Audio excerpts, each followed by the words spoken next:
je pense que je vais commencer. Il y avait plein de sujets touchés dans l'introduction, mais je vais commencer avec Mathilde, parce qu'on avait discuté un petit peu et on a parlé ici d'augmenter le clinicien. Alors sachez que en ce moment, donc je suis responsable de transformation digitale, j'essaye d'augmenter les chimistes qui sont juste au-dessus. Moi, j'aime assez ce terme-là parce qu'il me permet qu'il n'y ait pas de remplacement, pas de notion de remplacement du clinicien. Et ça, vous l'avez bien dit, on est bien d'accord. Pas de remplacement du chimiste aussi chez nous. Mais cette augmentation, comment on veut la faire au service du patient? Et je pense que Mathilde, toi, l'intérêt de la question, c'était l'intelligence artificielle et les règlements européens. Oui, alors effectivement, déjà je vais me présenter, Mathilde Salavin, je suis avocate associée au sein du cabinet MCE Carrel. Et donc notre cabinet est essentiellement dédié à l'innovation et on va dire, plus de 60-70% de notre clientèle qui est dans le domaine de la santé. Et moi, avant d'être avocate donc en profession libérale, j'étais responsable juridique R&D chez Sanofi pendant 14 ans, où j'ai suivi donc des projets de la recherche avant jusqu'à même aux études de phase 4 mises sur le marché, aussi bien côté médicaments que côté vaccin, 9 ans côté médicaments et 5 ans côté vaccin. Et donc effectivement, j'ai rejoint le cabinet aussi parce que j'avais envie de voir d'autres projets innovants et je n'ai pas été déçue jusqu'à présent. Et donc effectivement, l'intelligence artificielle fait partie des sujets du moment parce qu'il y a tout un tas de questions réglementaires et juridiques qui se posent. On a eu longtemps de gros points d'interrogation sur comment les choses allaient être gérées d'un point de vue juridique. On a maintenant quelques réponses depuis le 13 juin puisqu'on a le règlement européen qui est paru le 13 juin dernier. Parce que jusqu'à présent, on avait des réglementations sur la data, sur évidemment tout ce qui était les études cliniques, etc. Et on avait du droit du logiciel, bien sûr, mais on n'avait pas cet élément sur l'intelligence artificielle au sens une vraie intelligence artificielle. Pourquoi je dis cela? Parce que avant que le règlement apparaisse, il y avait aussi, et encore maintenant, une tendance à utiliser ce terme peut-être de manière un peu dévoyée, je dirais. Et est-ce que c'est une vraie intelligence artificielle ou est-ce que finalement c'est un logiciel comme on en avait, qui est peut-être un peu plus performant, un peu plus innovant, la question se pose. Et effectivement, ce règlement a fixé quand même quelques règles et un cadre assez précis qui a classifié en fait le type d'intelligence artificielle, non pas par leur, je dirais, secteur ou nature technologique, mais plus par le niveau de risque en fait. Et à considérer qu'il y avait des intelligences artificielles à risque inacceptable, donc qui étaient tout simplement interdites, parce que ça mettait en fait, ça contrevenait aux valeurs de l'Union européenne et aux droits fondamentaux des individus. Et ensuite est redescendu, je dirais, dans le niveau de risque en parlant d'intelligence artificielle à haut risque. Donc là, c'est quand ça touche à la sécurité des personnes ou il y a un potentiel risque pour leurs droits fondamentaux du type les véhicules, les jouets pour les enfants et effectivement les dispositifs médicaux en font partie. Et ensuite, on descend, on a l'intelligence artificielle à risque en termes de transparence. Donc là, c'est un cadre un peu précis qui est vraiment lié aux problématiques de transparence. Et on termine par les intelligences artificielles à risque modéré. Et finalement, on trouve que à l'heure actuelle, les intelligences artificielles qui sont développées sont plutôt dans cette dernière catégorie. Mais encore une fois, on remarque que les dispositifs médicaux sont quand même dans celle à haut risque. Et le règlement a pour le mérite de fixer un peu une traçabilité de la responsabilité finalement tout au long de cette chaîne de valeur de l'intelligence artificielle, parce qu'évidemment ça fait intervenir un nombre de métiers importants avec des compétences différentes, que ce soit celui qui est à l'origine de la data, que ce soit celui qui conçoit et programme cette intelligence artificielle, et aussi celui qui l'utilise. Et donc quand on parle du clinicien augmenté, finalement il est l'utilisateur. Concrètement, s'il y a un problème par la suite dans l'utilisation qu'il en a faite, est-ce que le problème résulte vraiment de son utilisation? Est-ce qu'il a effectivement suivi les recommandations? Est-ce qu'il l'a utilisé pour son objectif tel qu'il était prévu, tel qu'elle était designée? Ou est-ce que c'est un problème de données, un problème de fonctionnement qui n'était finalement pas lié à son utilisation à lui? Pour l'instant, alors on n'a évidemment pas, nous on manque de données juridiques, si je puis dire, puisqu'évidemment c'est extrêmement récent, donc on n'a pas de jurisprudence en la matière.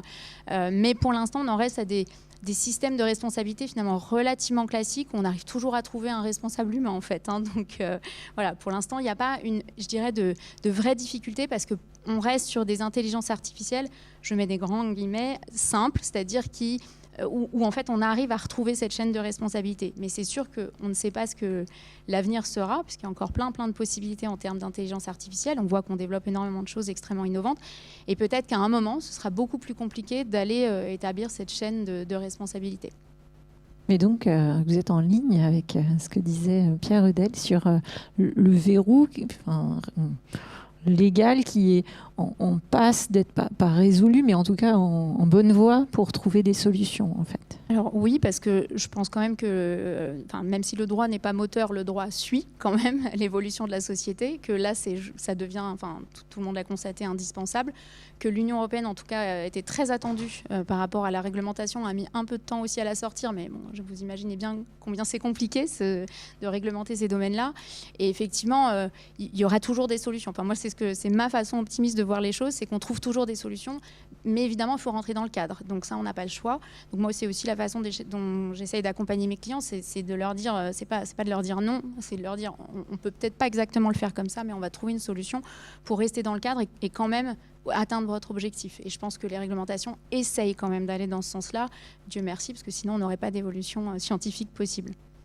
Oui, et pourtant, on voit qu'en effet, c'est en marche avec beaucoup de solutions que j'ai découvertes. Moi, je ne suis pas dans le domaine.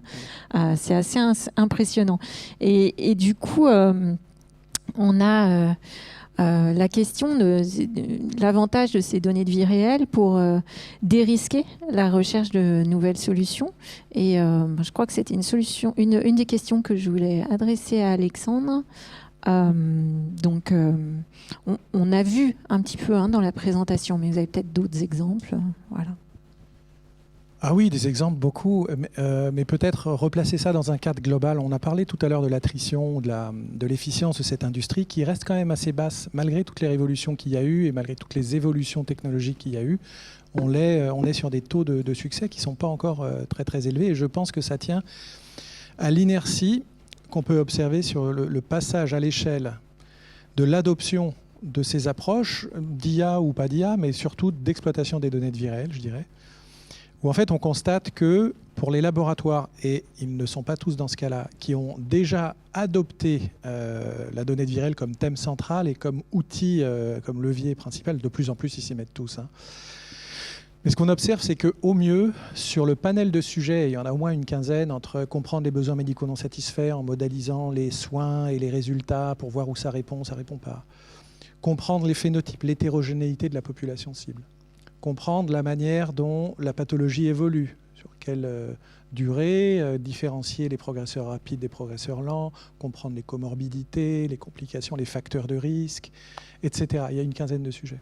Ce qu'on observe, c'est que un laboratoire travaille sur plusieurs pathologies. Sur une pathologie donnée, il a plusieurs produits. Eh bien, ils repartent à zéro à chaque fois. C'est-à-dire, ils vont chercher les données, ils vont faire leur phénotypage, ils utilisent au sein d'un même laboratoire qui travaille sur la même pathologie, ils ne vont pas utiliser les mêmes données. Pour répondre à la même question, ils ne vont pas utiliser les mêmes techniques. Et donc, que dire entre les laboratoires ? Donc, imaginez un monde, c'est mon rêve depuis un certain temps maintenant, mais je pense que ça va vraiment arriver parce que je ne vois pas comment ça peut se passer autrement. Ce d'autant que ce qui pèse en termes d'incertitude sur l'efficacité et la performance des décisions médicales, ce sont les mêmes zones d'ombre. C'est-à-dire que le médecin, pour un patient donné sur une population, il n'a pas la visibilité, ne serait-ce qu'avec des intervalles de confiance, de l'hétérogénéité, des clusters dans la pathologie cible. Il n'a pas l'appréhension de l'évolution et la capacité à différencier les progresseurs rapides ou lents. Il n'a pas la vision dans sa zone géographique, parce que ça dépend de la géographie, du standard of care et des résultats. Or, les trois éléments que je viens de citer, que sont le temps, la diversité et l'exposition au traitement, sont des choses qui s'imposent à tout le monde de la même manière. Et donc, ce dont je rêve, c'est simple, l'interopérabilité est une des clés pour que ça arrive. C'est que d'une manière ou d'une autre, sur Constelab et peut-être sur d'autres supports, d'autres plateformes, il y ait des modèles construits sur des données multisources qui viennent de différentes zones de la planète, sur une pathologie donnée, et ce pour plusieurs pathologies, qui soient développés de manière transparente, interprétables, auditables, donc autant dire pas utiliser les LLM, encore que, ils peuvent coder des choses comme ça va arriver à un moment donné, et qu'on puisse donc avoir sur des plateformes comme celle de Gencovery une entrée par métier. Donc il y aurait par exemple le chercheur amont qui va se dire tiens, besoin médicaux non satisfaits, myélome multiple, clac, visibilité mais partagée à tout le monde. Je suis en phase 2, je veux designer ma phase 3, je me plug, optimisation du design de phase 3. Je viens amener mes données de phase 2. Elles ne sont qu'à moi, je ne les partage pas avec les concurrents, d'accord ? Et donc là, je vais designer mon étude en extrapolant littéralement mes données de phase 2, qui sont limitées en temps, diversité, en comparateur, aux dimensions. Et c'est possible, la propagation d'erreurs, la propagation de signal, ça marche très bien. Et le passage à l'échelle de tout ça, on n'en est pas loin. Et là, ce qui va se passer quand ça va commencer, il va y avoir une révolution de l'efficience dans l'industrie de la santé. Parce qu'on va passer d'une efficience qui est encore une fois relativement limitée à quelque chose de beaucoup plus optimal. Comment ça va se traduire ? Très probablement normalement, on pourrait imaginer que ça se traduise par une baisse du coût de la santé, une plus grande efficacité de la santé au sens large et à l'international, y compris des soins, puisque ça s'appuiera sur les mêmes outils. Je vous voyais. Voilà. Est-ce que vous voulez commenter ? Parce que vous étiez un peu en avance, si j'ai bien compris. Le centre Léon Bérard, il y avait une vision quand même incroyable de collecte de données informatisées. Est-ce que vous vous sentez en pointe du coup sur la vision d'Alexandre ? Vous avez un micro. C'est une vision qu'on ne peut que partager. Il faut essayer rapidement l'imaginer, pas seulement sur des structures hospitalières. Moi, je parlais vraiment de système de santé. On a la chance d'un peu de voyager dans mon métier. Et quand vous allez dans les pays scandinaves, vous avez l'impression qu'ils ont 10-15 ans d'avance. C'est-à-dire que eux, leur système médical, paramédical, mais même médico-social sont tout reliés. Et le partage des données, c'est avant tout pour le partage de l'information pour la prise en charge des patients. Donc déjà, vous facilitez le premier niveau. Donc forcément, après, la réexploitation des données va gagner énormément. Mais c'est sûr, moi, je suis un grand fan du système danois et j'aimerais qu'il y ait un peu de courage politique pour nous dire arrêtons de jouer et allons tous dans le même sens, quoi. Merci, on va le souhaiter aussi. Du coup, peut-être une question pour Michael sur le repurposing des solutions existantes grâce aux données. Il me semble que c'est... Ouais, et du coup, j'étais en train de réfléchir à ce que je fais moi depuis pratiquement 5, 6, 7 ans dans la recherche par rapport à tout ce qui se dit aujourd'hui. Je suis en train de me dire que j'ai l'impression que moi je suis pas moi, mais on est plusieurs à déjà être l'étape d'après, c'est-à-dire tout ce que j'entends depuis ce matin ou depuis 2 jours, c'est l'utilisation des données de vie réelle pour améliorer notamment les diagnostics cliniques, les thérapeutiques, etc. etc. Et ça, je pense qu'on est tous d'accord. Nous, on a déjà... Sur l'Institut Imagine, on a déjà des solutions qui ont été développées sur de data text mining, faisant appel à du machine learning. On a des millions de comptes rendus digitalisés et donc on peut même faire du diagnostic de patients juste en disant retrouve-moi tous les patients qui ont les mêmes mots-clés précisés par le médecin et ça clusterise le patient sur des données cliniques et génétiques. Malgré tout, j'étais aux États-Unis. Quand je suis rentré en France et que je devais monter un projet de recherche... pour essayer de trouver une position de groupe leader, j'ai discuté avec, moi je connaissais bien l'Institut Imagine, je fais ma thèse à Necker, j'ai discuté avec cet institut nouvellement créé, j'ai rencontré des cliniciens, des médecins, et le besoin à l'époque qui m'a été fait, c'était de dire on est capable de mettre un diagnostic clinique sur une pathologie basée sur des signes cliniques, on est maintenant capable de trouver, quand il s'agit de maladies monogéniques rares avec les progrès du séquençage, la mutation, et malgré tout, dans la plupart des cas, on n'est toujours pas capable de traiter. Ou alors, on appose un traitement qui ne va pas marcher, ou on lance des molécules dans des essais de phase clinique, et en fait, les molécules n'arrivent jamais sur le marché, les drogues n'arrivent jamais sur le marché. Et donc, je me suis dit, d'un point de vue recherche plus académique et fondamental, qu'est-ce qu'on pourrait apporter à ces besoins qui existent dans la médecine ? Et au final, je suis parti du constat en disant, finalement, le médicament ou la drogue, qu'est-ce qu'elle doit faire? Elle doit réverser des phénotypes des signes cliniques, certes, mais en agissant sur des voies moléculaires. Et j'ai commencé à discuter avec beaucoup de cliniciens. Je me suis aperçu que beaucoup de molécules et de solutions développées comme des thérapeutiques, on ne sait même pas le principe actif et sur la voie moléculaire qui existe. C'est-à-dire qu'en gros, une molécule est testée et on regarde si les essais cliniques s'améliorent ou pas. D'accord ? Certaines molécules sont dirigées spécifiquement contre la voie moléculaire identifiée et connue. Et donc là, je me suis dit, en fait, il y a peut-être un problème à plusieurs niveaux.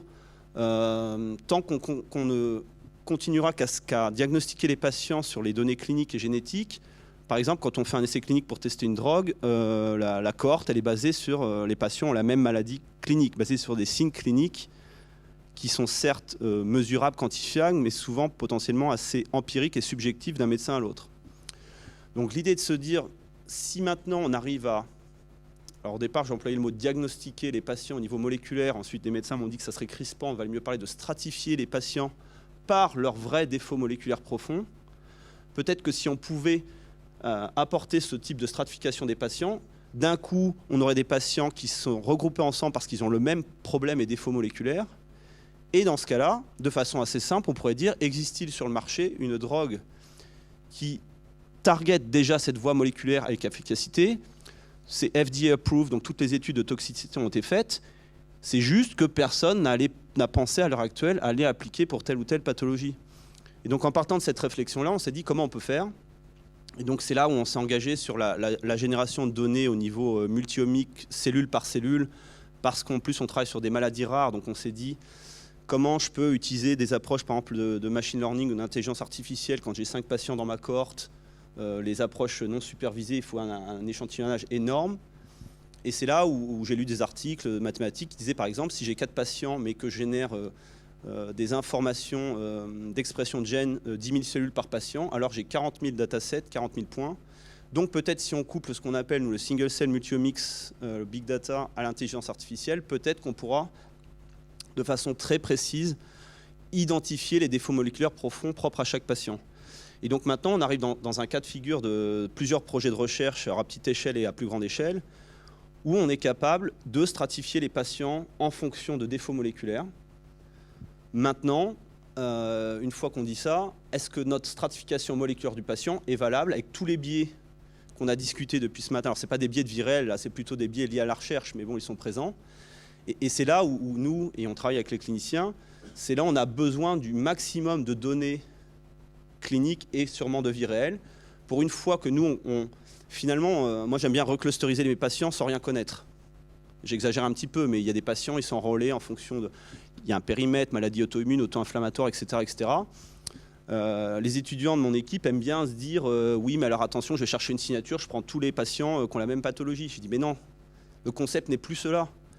On a une approche qui n'est plus basée sur le phénotype clinique ou génétique, on a une approche data-driven, et une fois que nos patients clusterisent ensemble, par contre, ils font qu'on ait des données cliniques et génétiques les plus précises possibles pour essayer de trouver s'il y a une corrélation.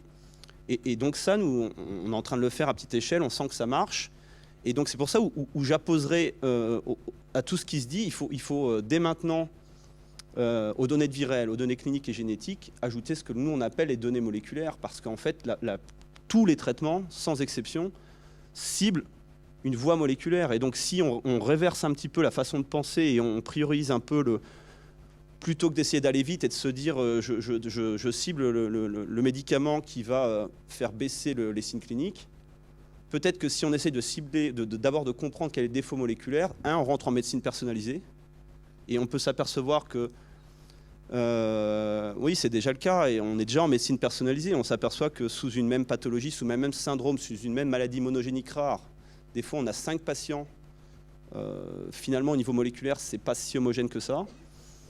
Je pense que si on fait ça, qu'on couple, et on a besoin de l'IA, pourquoi? Parce qu'on génère du big data, ce qu'on appelle, et qu'on a besoin d'approches data-driven, et c'est là où l'IA est bien. Par contre, je rejoins tout ce qui a été dit. Moi, je bosse avec de l'IA depuis 2012, et en fait, l'IA, faut pas oublier que c'est quand même créé par l'homme au départ, l'IA. Donc à partir du moment où c'est créé par l'être humain, l'IA ne garde pour l'instant tous les biais propres à l'être humain. Et donc, on l'a dit, le danger, c'est que maintenant, il y a une démocratisation d'utilisation des formes d'IA sans chercher à connaître le périmètre sur lequel l'IA a été entraînée. On l'a vu avec l'histoire de mélanome, on l'a vu... voilà, ChatGPT n'a pas été entraîné sur l'ensemble des données universelles du monde entier. Donc ChatGPT est extrêmement biaisé dans ses réponses. Et la démocratisation de cette IA, moi, me fait un petit peu peur en disant, et c'est là où on a besoin de l'éducation et d'acculturer les gens, en disant, ça reste un outil qui peut nous permettre de dépasser notre façon de penser, parce qu'à un moment donné, notre cerveau peut processer qu'un certain nombre d'informations à la seconde, et l'IA peut aller plus vite que ça. C'est extrêmement bien pour les approches data-driven sans faire des hypothèses basées sur l'état de l'art. Par contre, il faut qu'on reste responsable et qu'on soit tous conscients du cadre et du périmètre dans lequel on les utilise. Et là, j'ai un petit peu l'impression qu'on va très très vite. Alors d'un côté, c'est bien, ça pousse le domaine en avant, mais de l'autre côté, j'ai un petit peu peur que dans 5 ans, on ait des espèces de drawback ou d'arrêt net d'utilisation de l'IA dans les pratiques médicales, parce que dû à 2-3 énormes affaires quand on fait scandale dans le monde médical ou de la médecine, et que là on s'arrête drastiquement, quoi. Alors, je vous écoutais et en même temps je faisais le parallèle avec nos changements dans la recherche. Alors encore une fois, je ne suis pas du tout dans le domaine santé, mais ce dont vous parlez est assez intéressant, parce qu'il y a une forme d'intentionnalité qu'on peut donner à ce qu'on fait encore plus qu'avant. Alors, il y avait une intentionnalité, je pense, sur la pathologie dont vous parliez, mais là, elle serait moléculaire. Alors, en fait, on est dans ce paradigme, nous, sur la recherche agro, parce que on avait un avantage certain, c'est que c'était facile pour nous de tuer nos patients. Il y en a des milliers dans notre serre. Si vous visitez, Philippe pourra le faire. En fait, c'était facile de se baser sur le phénotype. La plante, il y a la maladie qui se développe ou pas. Et puis, voilà, si on veut faire un herbicide, l'herbe, elle meurt ou pas. Et donc, on y allait random, à fond, quoi, en cherchant en fait un médicament de la plante, on va dire, qui arrêtait ce phénomène-là.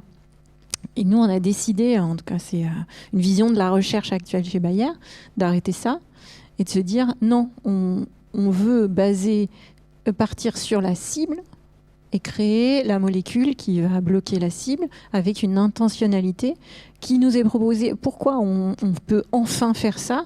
Il y a des verrous qui ont sauté, c'est celui de la modélisation des protéines avec AlphaFold. On n'y est pas encore, mais ça va venir. Et puis, il y a celui aussi d'aller dans l'infini des solutions chimiques, des molécules chimiques, chercher celle qui va vraiment être le verrou pour cette cible exactement. Donc, en fait, c'est ce que vous venez d'expliquer. En fait, et pour moi, c'est assez intéressant en tant que chercheur, parce que d'un seul coup, en fait, j'y croyais pas. Jusqu'à il y a 10 ans, j'y croyais pas. Je sais pas si Florent est resté dans la salle. Il est en mode d'action, il travaille en mode d'action chez nous. Et je lui ai dit, il y a 3-4 ans, je lui ai dit... bon, tu sais, moi, je peux pas rester en biochimie parce que je crois pas qu'on va y arriver. Et en fait, je me dis maintenant, depuis 1 an, 2 ans, que oui, ça va être possible. C'est pas encore tout de suite, mais je le vois. Et j'ai cette impression que vous le voyez aussi, mais qu'en effet, ça change carrément notre façon d'envisager les solutions futures. Alors, je me suis permis de faire un aparté sur cette table ronde. J'espère que vous ne m'en voudrez pas. On va reprendre les questions, mais c'est vrai que c'était, en fait, je pense que c'est des questions à se poser. En fait, les avancées de la technologie vont peut-être plus vite que notre façon, nous, en tant que chercheurs, de pouvoir les utiliser. Et à un moment, il faut se poser, pour des journées comme aujourd'hui, en se disant, mais vois plus grand. Parce qu'en fait, il y a peut-être plus grand sur ce que tu peux faire. En fait. Donc je pense qu'en fait, les questions suivantes ont été déjà vraiment abordées. En fait, il y avait quand même une question qui, moi, me touche un petit peu sur la personnalisation vraiment des soins. Est-ce qu'on y est vraiment en ce moment sur cette amélioration de la personnalisation? vous avez ce regard à la fois chercheur et puis je pense que vous avez déjà un peu répondu, mais on peut peut-être insister un petit peu sur cet usage des données de vie réelle qui finalement a un impact réel sur les soins. Alors, est-ce qu'on y est ? On y est toujours plus que quand j'ai commencé il y a 15 ans. Je voudrais juste rebondir sur ce que vous aviez dit, sur l'évolution de la science, la biologie, la biochimie, la biologie moléculaire. Ça a été une alerte qui a été faite par les cancérologues français, notamment Fabrice Denis de l'Institut Gustave Roussy. Il y a une grosse dizaine d'années, il y a eu une révolution dans la prise en charge du cancer qu'on appelle l'immunothérapie. Alors l'immunothérapie, c'est très très vieux, ça date des années 90, sauf qu'on a des nouvelles molécules maintenant. Et l'immunothérapie, c'est un concept différent de chimiothérapie, c'est qu'on ne traite pas directement le cancer, on réactive le système immunitaire du patient pour combattre le cancer. Grosso modo, ces traitements, ils ont des biomarqueurs qui permettent à peu près de préciser qui va en bénéficier. Et le développement de cette classe de médicaments, elle a pris 10 ans. 10 ans, pourquoi ? Parce qu'on est resté sur le phénotype. On a fait des essais thérapeutiques en disant on va prendre les cancers du poumon métastatiques, les cancers du poumon localisés, les mélanomes métastatiques, les mélanomes localisés. Vous imaginez le nombre d'essais thérapeutiques qu'il a fallu ? Alors qu'à la fin, ils avaient tous le même biomarqueur prédictif. C'est-à-dire que ça se jouait dans le micro-environnement tumoral. Et on dit, s'il y a ça comme micro-environnement tumoral, les patients ont du sens à répondre à l'immunothérapie. Si on avait pris votre stratégie il y a 10 ans, on aurait été très très précurseur, mais on aurait fait gagner un nombre de patients qui bénéficieraient, qui est absolument... Ça a été publié l'année dernière, j'ai plus les chiffres en tête, mais à la fois on aurait apporté un bénéfice beaucoup plus important et plus rapidement pour les patients, puis après on imagine pour l'aspect économique, c'est-à-dire que des essais thérapeutiques, c'est des centaines de millions d'euros, de dollars chaque année. Imaginez tout ce qu'on aurait pu gagner là-dessus. Donc ça c'était pour rebondir là-dessus, et du coup j'ai oublié votre question. Un exemple. Je me souviens plus de votre question, je suis désolé. C'était si on est déjà en médecine personnalisée. Est-ce que oui, grâce est-ce qu'on est dans la médecine personnalisée ? Oui, grâce aux données de vie réelle, pas complètement. Aujourd'hui, c'est vraiment quand même l'évolution de la biologie et du coup les essais thérapeutiques qui en découlent qui fait qu'on va adapter une stratégie thérapeutique en fonction des données de la science. Les données de vie réelle vont modifier, comme je vous l'ai dit, des stratégies de suivi, de surveillance, ou vont aborder d'autres questions scientifiques. Je donne juste un exemple qui est très très proche parce que c'est quelque chose qui me touche énormément. C'est un projet de recherche qu'on a en cours là-dessus, qui est celui des seconds cancers primitifs. Les seconds cancers primitifs, ça touche que 9% de la population. C'est des patients qui vont faire plusieurs cancers, au moins 2. C'est 9% de la population. Et c'est l'IA qui est source d'hypothèses. Moi j'adore ça en fait. Ouais, 9% des gens qui font un cancer vont développer un deuxième. Et oui, c'est pas 9% de la population, c'est 9% des patients atteints de cancer. Non, c'est quelque chose d'assez rare. C'est quelque chose d'assez rare, mais qui arrive quand même. On en voit quasi quotidiennement quand vous faites que ça. Et grosso modo, ces seconds cancers, ces patients, ils sont pas inclus dans les essais thérapeutiques. Parce qu'on ne sait jamais quel est le premier ou le deuxième cancer qui va récidiver. C'est chiant pour l'analyse de statistiques. Donc ils sont exclus de la recherche. Je fais quoi ? Grosso modo, avec nos solutions de NLP, en fait, on s'est intéressé à savoir un peu plus pour ces seconds cancers, et puis on a trouvé un signal faible. Les patients traités par immunothérapie faisaient moins de seconds cancers. Signal faible, base du CLB, juste sur 5 ans, 45 000 patients. Je suis très précautionneux sur les conclusions des données de vie réelle. On va regarder une autre base, la base d'Unicancer. Cancer du poumon métastatique, on obtient les mêmes résultats. Les patients traités par immunothérapie faisaient moins de second cancer. On a cherché une troisième base, qui est une base nord-américaine avec une plateforme Trinetics. On a les mêmes résultats. Qu'est-ce qu'on va faire là-dessus ? On va faire un essai thérapeutique. Donc, est-ce que les données de vie réelle, aujourd'hui, personnalisent complètement les suivis ? Non.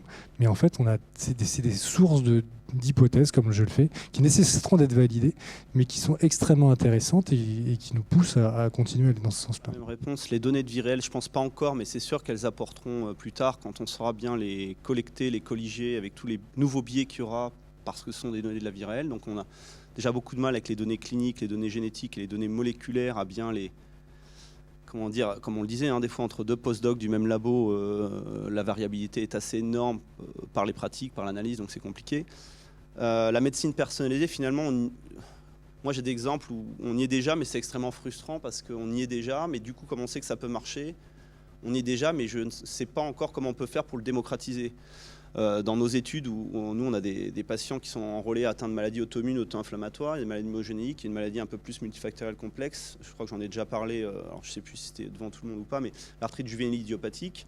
Pour l'arthrite juvénile idiopathique, il y a à peu près 10 traitements existants. Pour la plupart de ces traitements, on sait la voie moléculaire ciblée. Donc il y en a, c'est contre le TNF, contre l'IL1, contre l'IL6, IL18, etc. Et en fait, pourquoi la médecine personnalisée marche déjà ?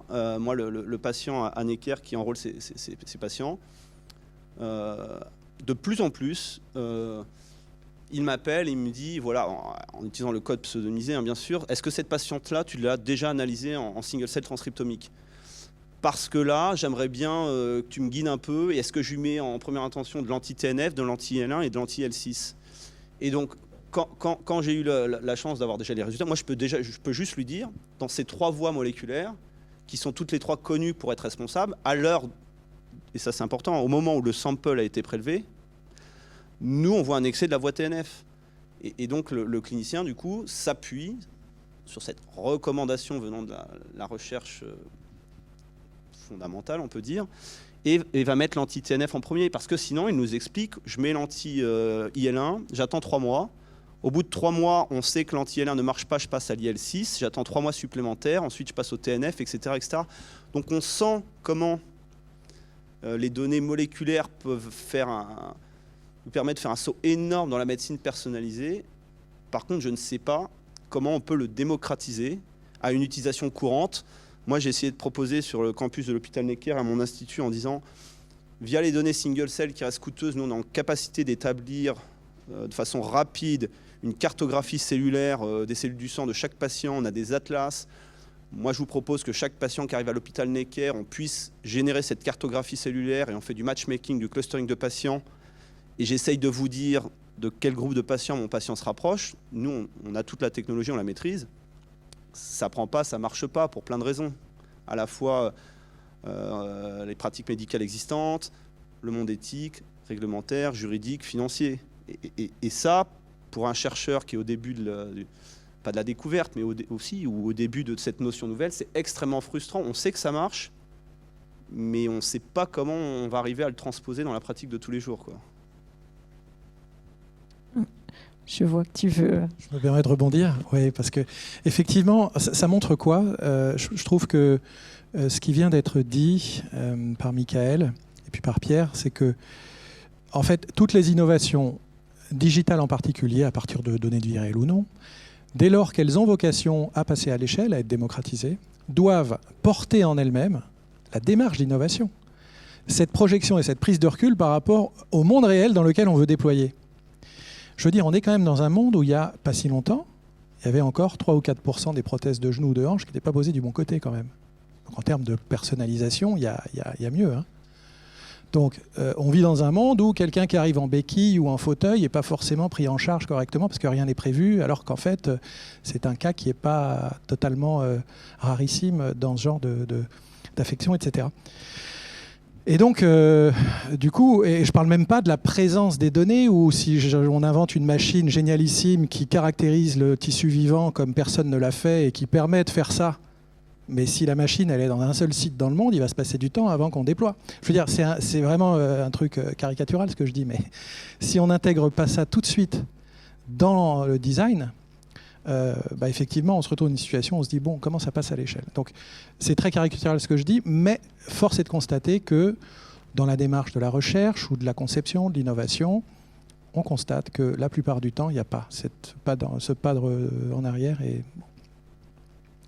je parle aussi pour moi, parce que ça fait 30 ans que je m'intéresse à la data et à l'évolution des pratiques médicales. Et je dois dire que ce qui m'a fait aller sur ce chemin il y a 30 ans, c'est-à-dire qu'il y ait un tiers des chirurgies rachidiennes, c'est-à-dire un tiers des chirurgies où on met des implants, des vis, des tiges, des plaques dans le dos, qui se terminent par une complication mécanique, c'est-à-dire un matériel qui casse dans le dos, un tiers.